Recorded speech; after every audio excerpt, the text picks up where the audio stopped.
Thank you to Treasurer Beck. Thank you to all of the leaders from the state of Maine who are joining us today. Thanks to all of you for sharing this evening with us. We have been looking forward to this for quite a while. I'm going to be conducting extensive field research on the distinctions between Maine lobster and New Hampshire lobster. Look forward to reporting that out. Experiencing Maine blueberries, comparing those to how we do it back home. But more than anything, gathering with people who understand the urgency of the moment we're in and believe that it falls to us to make sure that the future is better than the past. And I know that's what brings us on the stage tonight.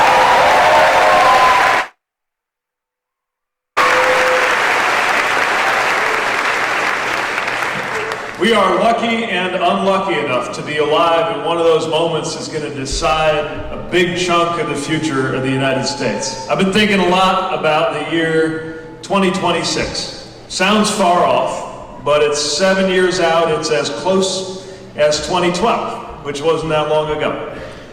That's when we're going to mark the 250th anniversary of this country. And I also believe that by then, we will know whether we made the choices required of us to bring about a better day and live in an era we would be proud of, or whether the American moment was coming to an end. It'll come that soon. And it'll depend on the choices we are about to make.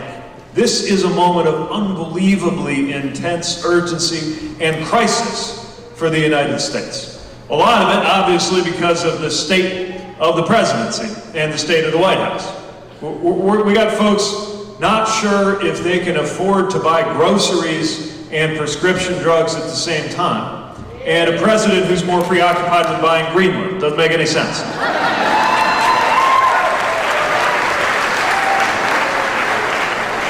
We got a president who literally thinks he is the chosen one. At a moment when we're not sure if the economy is going to continue contracting or expanding into the new year. That's what we're up against. And it's even bigger than the presidency we're living with. I know that's what's galvanized a lot of us, but the way I think of it is, a guy like him doesn't ever get within cheating distance of the Oval Office to begin with, unless there's something bigger going on, unless America is already in some kind of crisis. And I'd argue we've been in the path to that kind of crisis for as long as I've been alive. We'll get to him in a second. We got endless war, we got climate change, we got an economy so out of whack that even when the GDP is going up, life expectancy has started going down. Think about what that means about who the economy is working for, that those two things could happen at the same time. And what it tells us is that the crisis upon us is not something that can be resolved merely by replacing the president. And a message that says back to normal isn't going to work, because normal hasn't been working. Normal hasn't been working in New England, hasn't been working in the industrial Midwest where I live. Time for something new. Time for a new normal. And that's what we're here to deliver. Now, when you're trying to deliver a new normal, when you're trying to actually change the conditions we're living in, it's not enough to just take where we are, take where we've been, and turn the dials up a bit or down a bit. We have to actually think back to our principles and design our future around our principles, around our values. And that's what my presidency will do. We got an opportunity to build our future based on the values that bring us together. Values that, by the way, have for too long been talked about like they are conservative values, when in reality they are American values with progressive implications.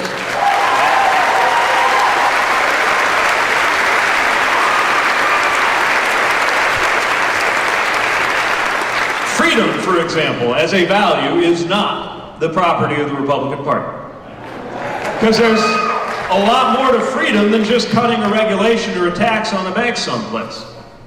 If we want real freedom, we have to make sure that every American has health care, because you're not free if you don't know where your coverage is going to come from. It prevents you from living a life of your choosing.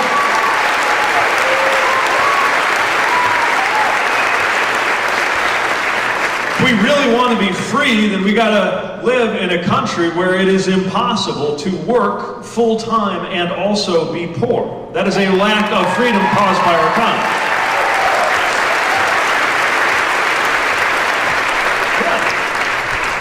Women are not free in this country if their reproductive health is being dictated by male politicians and bosses.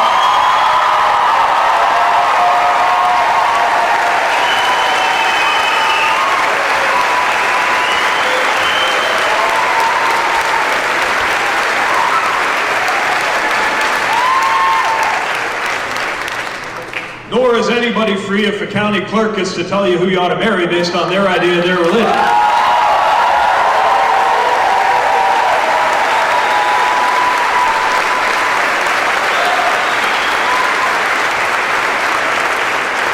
Real freedom means freedom to live a life of your choosing. It means being able to equip yourself with the means to succeed. It means the kinds of freedom that come by way of access to education, which is why it's time for a Secretary of Education who actually believes in public education.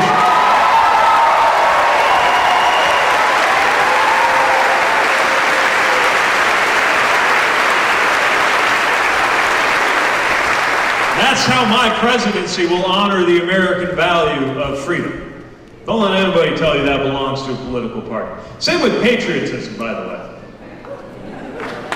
That doesn't belong to a political party. When I stepped off the Great Tail C-17 that brought me to Bagram Airfield in Afghanistan, the flag on my shoulder was not a Republican flag, it was an American flag.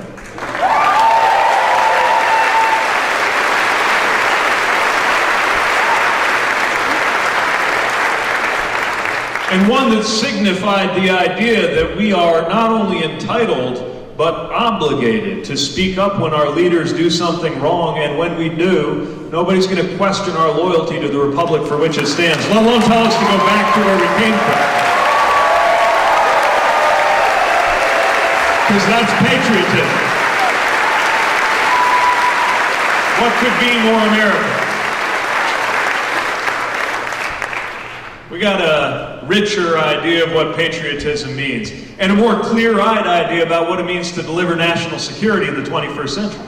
See, 21st century national security threats are evolving, they're changing. I would say the loss of U.S. credibility is itself a national security threat. We gotta do something about that. But so are things like cybersecurity and election security.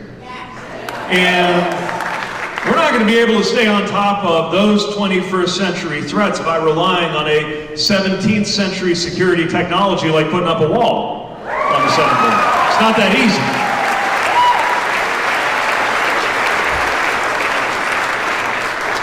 We got to do better. We got to face up to the fact that security threats in our time include standing up to white nationalist violence that is claiming lives across the country and across the world.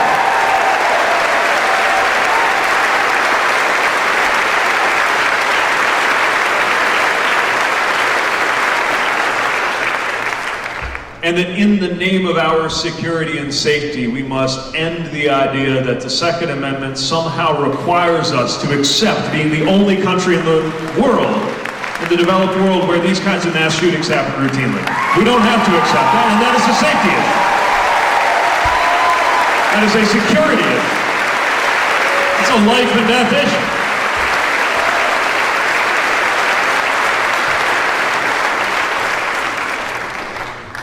We really want to be safe and secure in the 21st century.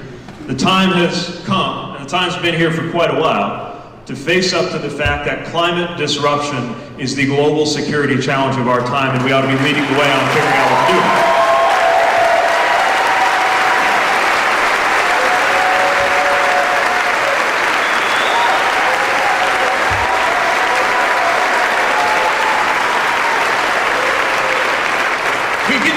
Around these values once we acknowledge that they're not the property of one side of the political aisle, whether we're talking about patriotism and security, or whether we're talking about freedom, or whether we're talking about faith, at a time when I think we need to remind everybody God doesn't belong to a political party, and we got a government campaign accordingly.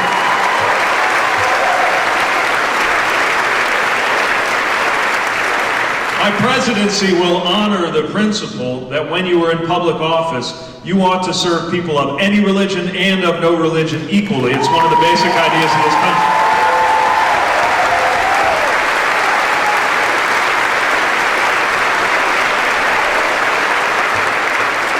having said that, my campaign will not be afraid to remind those who are guided by religious principles that we have a choice. And that when, at least the scripture that I encounter as part of the faith tradition that I belong to, tells us that salvation has to do with lifting up the condition of the oppressed, and that we are responsible for identifying with the prisoner as though we ourselves were in prison, and that we are supposed to feed the hungry and clothe the naked, that when the stranger comes among you, you're supposed to welcome them as one of your own. It is by no means true that Christian faith or any faith requires you either to be on board with what's coming out of this White House. Not by any stretch.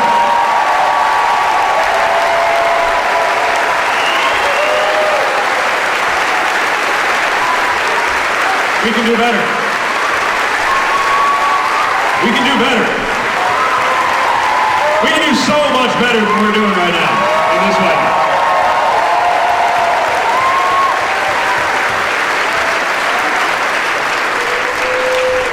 But in order to do better as a country, we're going to have to actually live up to this idea of democracy that is so important to us but isn't being experienced in reality. It's not a democracy if dollars can outvote people, as is happening in our democratic republic today. It's not a democracy if districts can be drawn to where politicians are picking out their voters instead of the other way around. We can do better.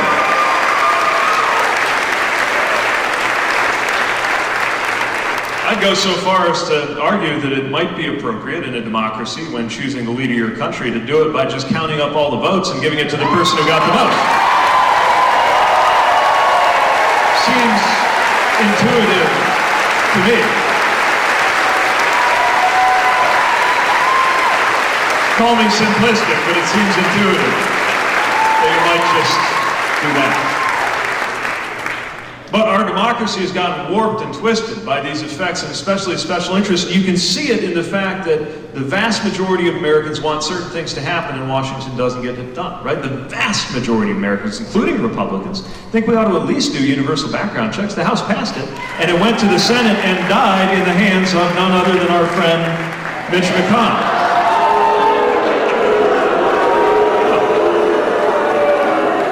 Sounds like there's some strong feelings about it.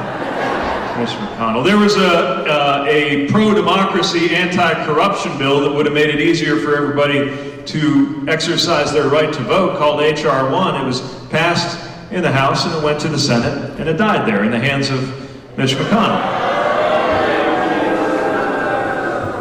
There was a bill to protect American elections from Russian interference and it went to the Senate and it died there. So everywhere I go, I get this question: when you're president, what would you do about Senate Majority Leader Mitch McConnell? And there's two ways to answer it. One of them is that, you know, since most of the things we're advocating are in fact popular, from gun safety to free and fair elections to a higher minimum wage to lift more Americans out of poverty, since those are actually popular, we could fly Air Force One into the home state of a senator who's getting in the way of it and remind them of the difference. But there's a better answer on how to deal with Senate Majority Leader Mitch McConnell, and that's for him not to be the majority leader anymore.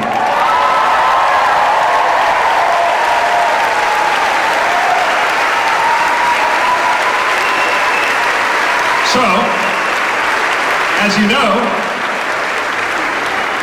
Maine has a role to play here. And I hope you're going to deliver on that. I hope you're ready to make sure that Senator Gideon is able to cast that vote for a common sense majority leader in Washington.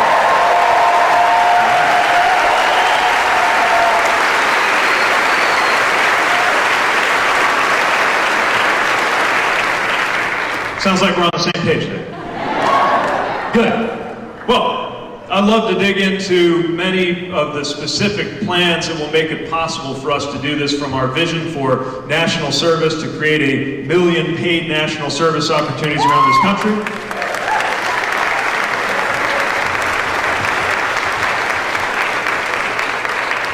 To the Douglas plan to tackle systemic racism in the United States, recognizing that all of us have a stake in doing something about that.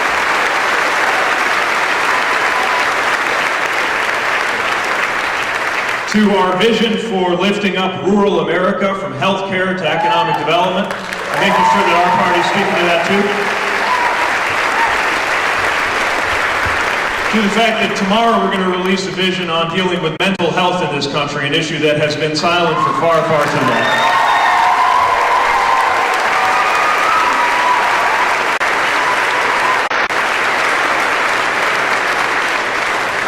But because I don't want this to be too much of a monologue or a lecture, and I don't know how much of that will come up in the questions, I just want to refer you to our website, peteforamerica.com, if you want to learn more about the details. But now, and you've all been so patient, even in this warm room, I want to make sure that we're actually having a conversation. So I want you to welcome a young citizen who is wise beyond her years. She's extremely active. We need more like her, and she's going to lead our question and answer session with questions drawn from the audience. Please welcome to the stage Ayla Mansman.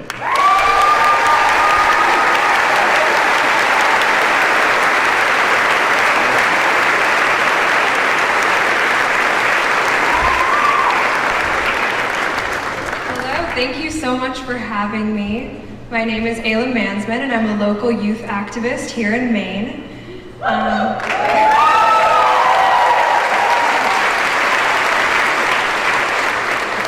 so honored to be here in front of all of you. There are so many of you. Oh my gosh. Well, we have the first question is from Sophie, who lives in Scarborough. As a young woman, I am concerned about my reproductive rights.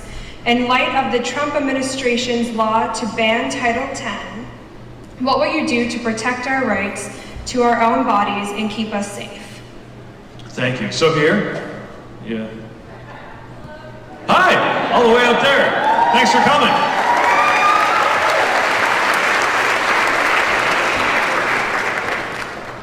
Well, you're right to be worried. There is an extreme agenda that is gathering steam in the Republican Party and in the White House. And the distressing thing is, it felt like we had reached some kind of understanding in this country. I'm from Indiana. I'm a Democrat in South Bend, Indiana, a pro-choice Democrat in South Bend, Indiana. And I get that there are a lot of people who view some of these issues differently, but the understanding we reached with a majority of support in this country was that rather than try to persuade one another on exactly where to draw the line, we come to an arrangement about who gets to draw the line, and I trust the woman making the decision to be the one to draw the line.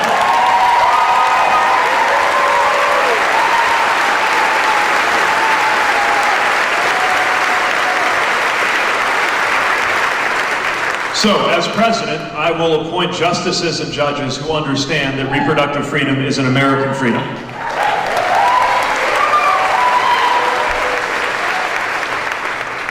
I will do away with the Hyde Amendment that makes it hard for low-income women to be able to get access to reproductive health.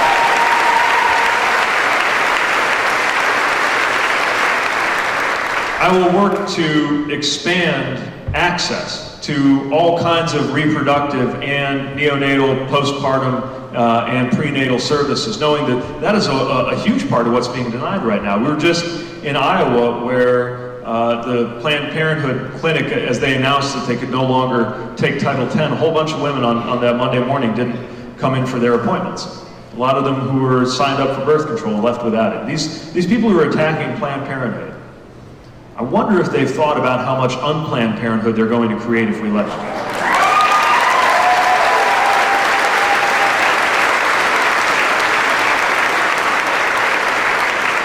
We're also going to recognize there's a lot more to women's health than just reproductive care. And sometimes it gets reduced to that. So we need to be dealing with all of these issues together. And at a time like this, as women lead the fight for these freedoms, it is also vitally important that men be standing shoulder to shoulder with those women as feminists who are committed to that same level of care. Thank you for being here.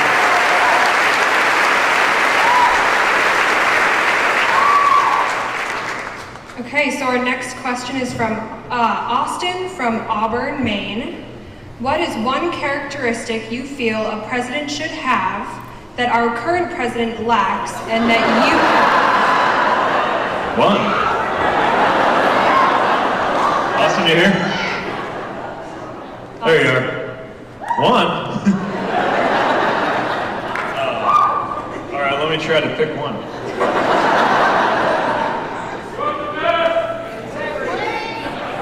That's a pretty good list out there. That's good. I heard humility, integrity, literacy.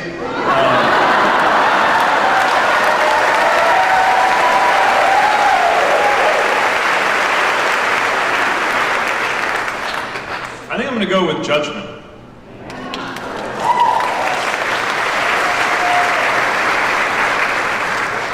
And when you look at, wow, when you look at what's going on, right?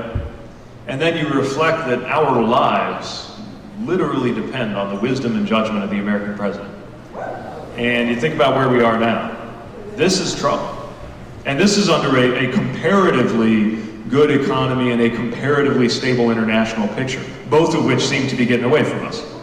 So think about how much more important it is that the president have good judgment, which is as much a function of listening as anything. It's the first thing you learn as mayor.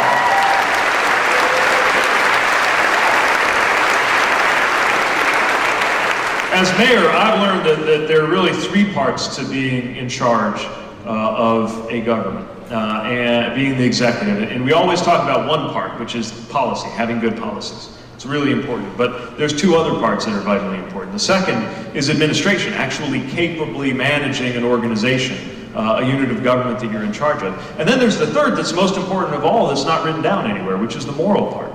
The part that involves calling people that are highest value. That's the part we're most missing right now in the president. Now, every president's got a different style, every president's got different strengths and weaknesses and different characteristics, and that's fine. I think that Americans often seek the opposite of whatever we just had in a president. And I would argue that it doesn't get more opposite from the one we got now than a guy like me.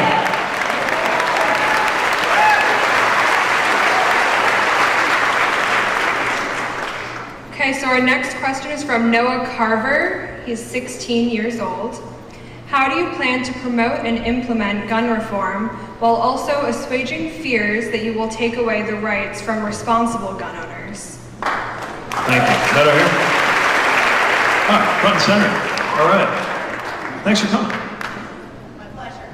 I'm glad you're here. And it's a very important question because I think sometimes those who are opposed to making any kind of change make it sound like any restriction on guns means throwing away the Second Amendment and taking guns out of the hands of responsible gun owners and trampling on everybody's rights, and it's just not true.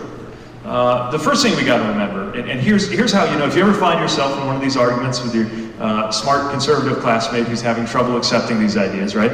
They might say, look, the Constitution says you can't infringe the right to bear arms, and if you restrict assault weapons, that's an infringement. You can't do that. And you could point out to them that in this country, everybody, as far as I know, anybody can purchase a slingshot legally, right? Nobody may purchase a nuclear weapon legally, right? I hope. That means we've already decided within the framework of our Constitution that you can draw a line, right? Anybody can have a water balloon, nobody can have a predator drone. Somewhere in between, there's a line. All we're saying is that we've got to draw the line in a more reasonable place that recognizes the fact that the kinds of weapons I carried in Afghanistan have no place on American streets or anywhere near American schools in peacetime.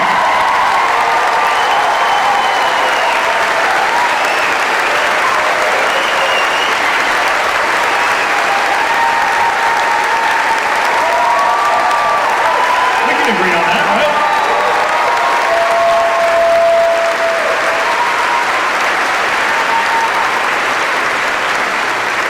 And just one footnote on that.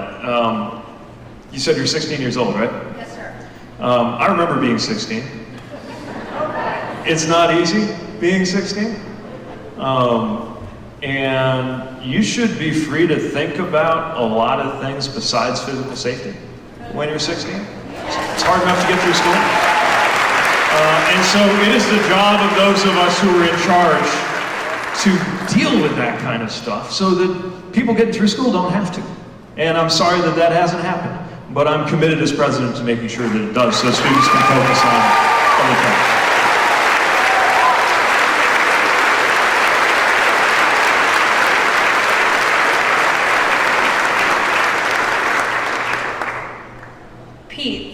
coming to Maine. What else do you think should be done in our schools to protect our kids while they're there? Not just more background checks, but actually in the schools.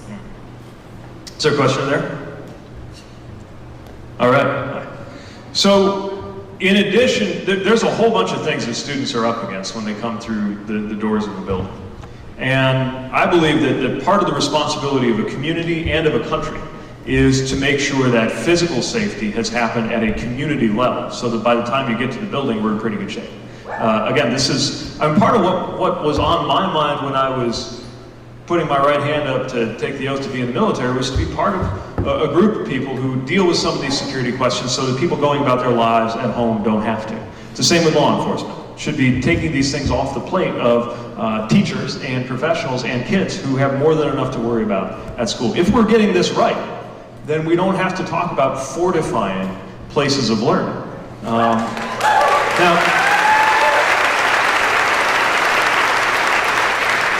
I do think this is a good place when we're thinking about what leads to kids being safe and well off in school to talk for a moment about mental health. And I'm not talking about mental health as an excuse for inaction on guns. As a matter of fact, it's upsetting that those two issues have been conflated by this president. That's not the point. But what I am saying is that if you can identify mental health challenges, and this is falling at the feet of teachers all the time, but they're not given the tools to deal with it. They are the front lines of support for mental health. And by the way, there's also this myth that mental health is this extreme and extremely rare thing. We're talking about something like 1 in 4 kids have some kind of mental health challenge, right? So this is all of our families, all of our circles of friends, all of our schools are impacted by this. And we'll know we're finally getting somewhere when it is as routine to get an emotional health checkup as it is to get a physical. I mean, why wouldn't it? Those two forms of health are just as important. And our plan will move us in that direction, including in schools and for kids.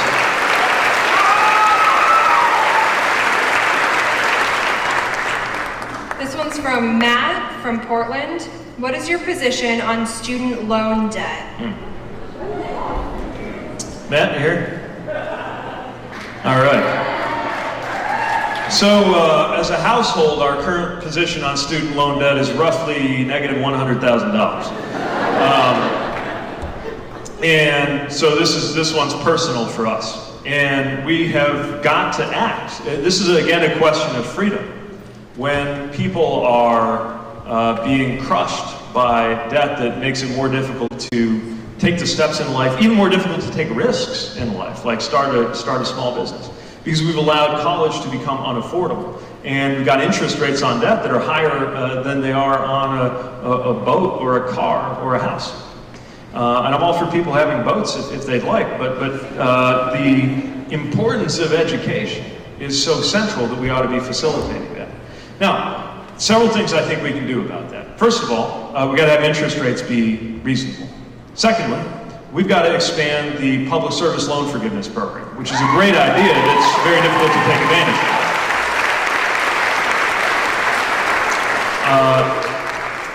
And we got to make it more affordable on the front end by working with states that have shoveled more and more of the burden onto students because they don't want to fund it. By expanding Pell Grants, and this time making it possible to use Pell Grants for living expenses, because that's a big part of how people wind up in debt. And by working to make sure that low and middle income students are able to graduate without any debt at all. And I believe that if we get that right,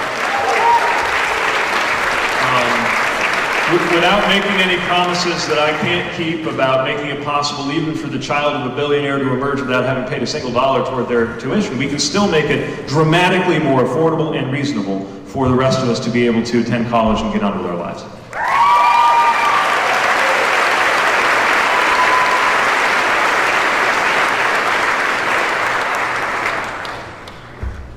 What would you do to reform our prison systems, especially when it comes to privatized prisons? So important. Is our questioner here? All right, in here somewhere. There you are, up top. Thank you. So this is a moral problem and a practical problem, because our prison systems are, first of all, we're the most incarcerated country in the world. And, there was this idea somewhere along the line that made us safer. Well, Are we the safest country in the world? We are not. Therefore, incarceration clearly is not the big driver of safety.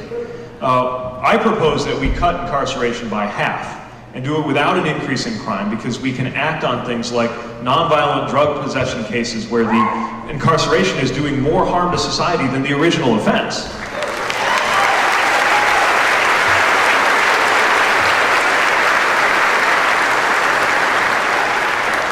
And also that we make sure that when people are experiencing reentry, that we set them up for success. It's why the exclusion for Section 8 housing benefits is totally self-defeating. There are so many costs and so many barriers that you're almost forcing people back into the system the moment that they're out, which harms everybody, not just the person who's trying to re-enter, but whoever in the community is impacted by something else that they do out of desperation. And you add in the fact that we got a whole generation of youth now, this is happening in my city, that are living through the traumatic experience of the incarceration of a parent that was unnecessary. This is why I believe we should end incarceration as a response to simple possession offenses.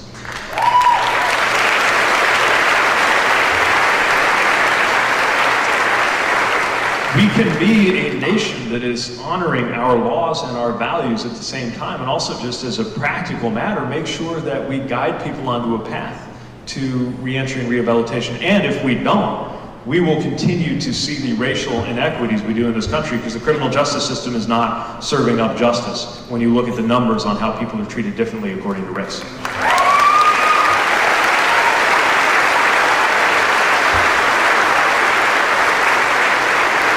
As for private prisons, my position is simple. I don't think you ought to make a buck off locking somebody up, and I think we'd be better off without them.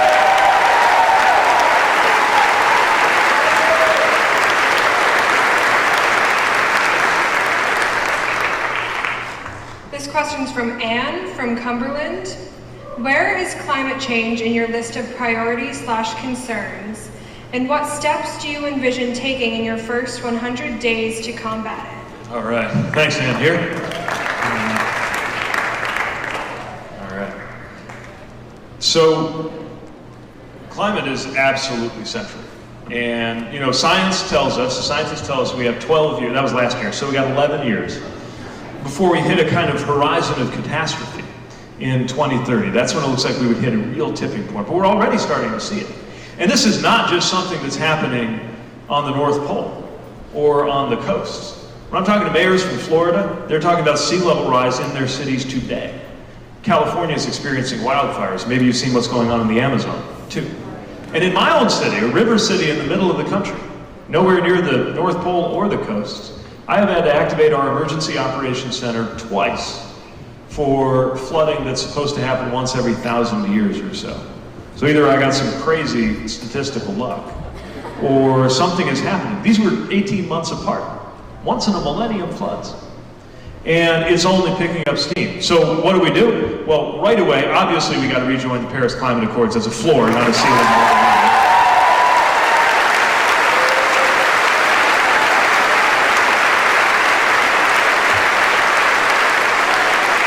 I would also back it up with what I would call a Pittsburgh summit. And the idea here is that there's a lot of cities around the country, and actually around the world, that have noticed that our respective national governments are not acting quick enough on climate, and started doing things at the local level. That's where you can install electric vehicle infrastructure. It's where you can do retrofits on homes to make them more energy efficient. Do it locally. The White House ought to be at the back of anybody trying to do that. We will convene them, hear their ideas, and then support them. Maybe it's just a mayor's eye view of the world, but I think that's a really important part of how we're going to do it.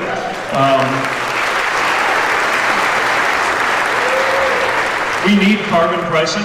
I don't think we solve this problem without it. I also think that when we do it, we don't suck the money out of the economy. We actually have a dividend that goes right back out to the American people, so that we get the benefits of the economic signals. But most people, if we do it progressively, are made more than whole by the carbon dividend coming back to you. And it helps with the politics of it, too. Look, there's a whole series of things we need to do around renewables, energy storage. Another big thing is rural America could be a huge part of the solution. See, we're telling farmers they're part of the problem and clubbing them over the head with this. And then we wonder why a lot of parts of rural America are inclined to run away from us politically. But the reality is, science suggests that we could actually absorb as much carbon in American and global soil as what's being put out by the entire global transportation sector. We haven't figured out how to do it yet, but scientifically it can be done. The federal government should figure out how to make it technologically feasible and then financially support farmers to do it. That way we would be leading the world in sustainable agriculture, which is fitting.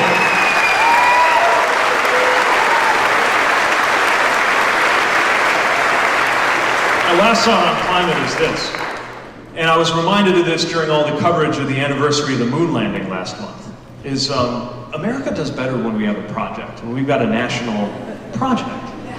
Something that summons everything that we have got, all the resources of the private and the public sector and the academic sector and state and local and private and individual. And here we got a project not only available to us, but imperative for us.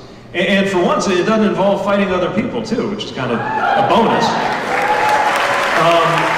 We ought to summon our resources in that project and stand up taller when we think about what we did to fix climate change and lead the world in doing it in climate diplomacy at a moment when the U.S. really should be seen to be leading on something important given what's just happened under this administration.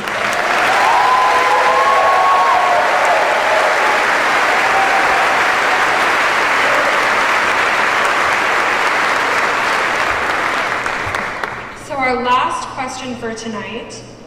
If president, what will you do to reduce the stigma of mental illness/health and ensure that it becomes a part of the public school education? Good. Thank you. Is our questioner here? If you are, I just want to... There you are. Good. So I want to thank you for raising the question. As I shared earlier, I believe this is a very important part of our school systems, but it's beyond that. You know, we say parity. On the books, we put parity. We say it's got to be the same. But it's not actually working out that way because there's a provider shortage, and we can act on that. We can do a lot more to make things like telepsychiatry available to people in remote areas. We need to do a lot with resources that actually be secure and enforced.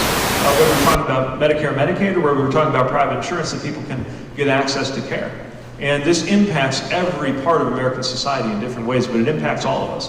And yet for all of the policy things that I propose to do, and again, you'll see more on this tomorrow when we roll it out, I actually think the most important part of it is what you're doing, which is just naming this as an issue that's okay to talk about. Saying that it's okay to encounter mental health concerns.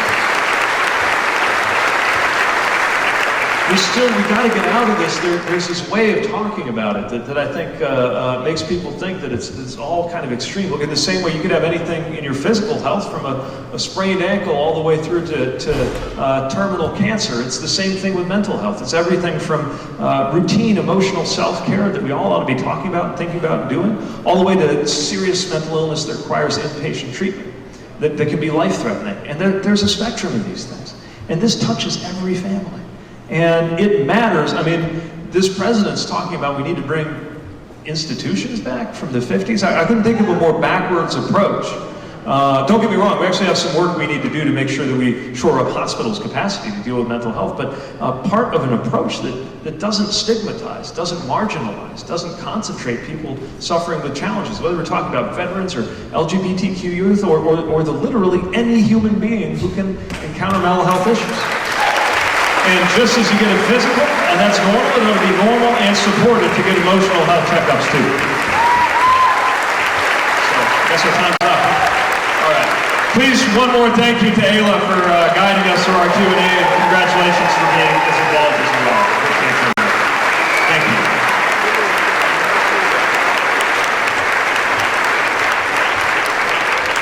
That's good.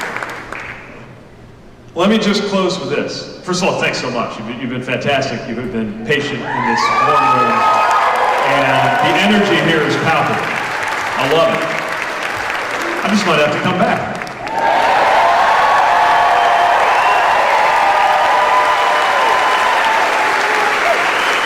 So,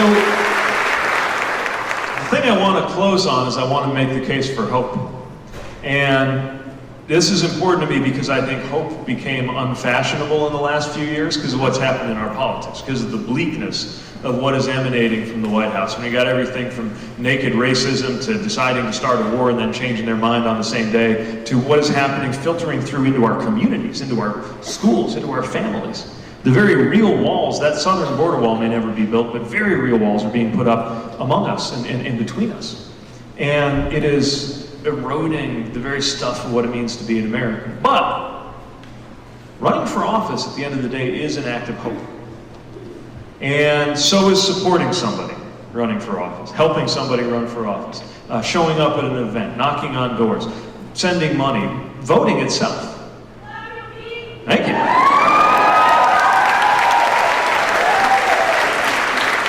It's an expression of hope and faith that it's worth it to get involved, that if we get our hands on the pulleys and levers in government, use them in the right way, that we can use them to make life better for us, but most importantly for those who are counting on us who may not even be old enough to vote yet. We want to make sure we make them proud. We want to make sure that in a few short years, and again, never mind the 2050s, let's think about 2026 and think about kids you know and how old they'll be 7 years from now. And the difference of being able to look them in the eye and say, you know, I'm sorry we ever let it get to where when you're going to school, you're worried about your physical safety.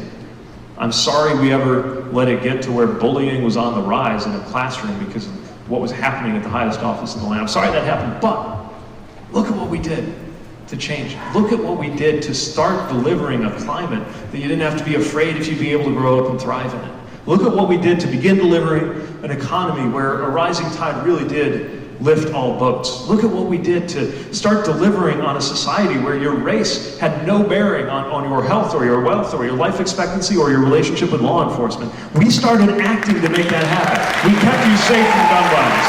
We restored U.S. credibility around the world. We did what it took. We get to do that now. That's what 2020 is about. So can I look to you to help make us proud of what we did when it was our turn? Can I look to you to spread the hope and the sense of urgency among people that you know? Can I look to you to ignore the show that this president has going on, pick up the remote and change the channel to something better?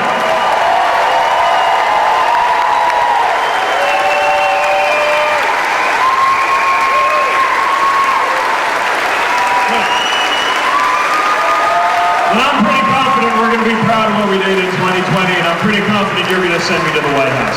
Thank you for being here. Thanks for your support. Please stay with us, stay in touch, and we will see you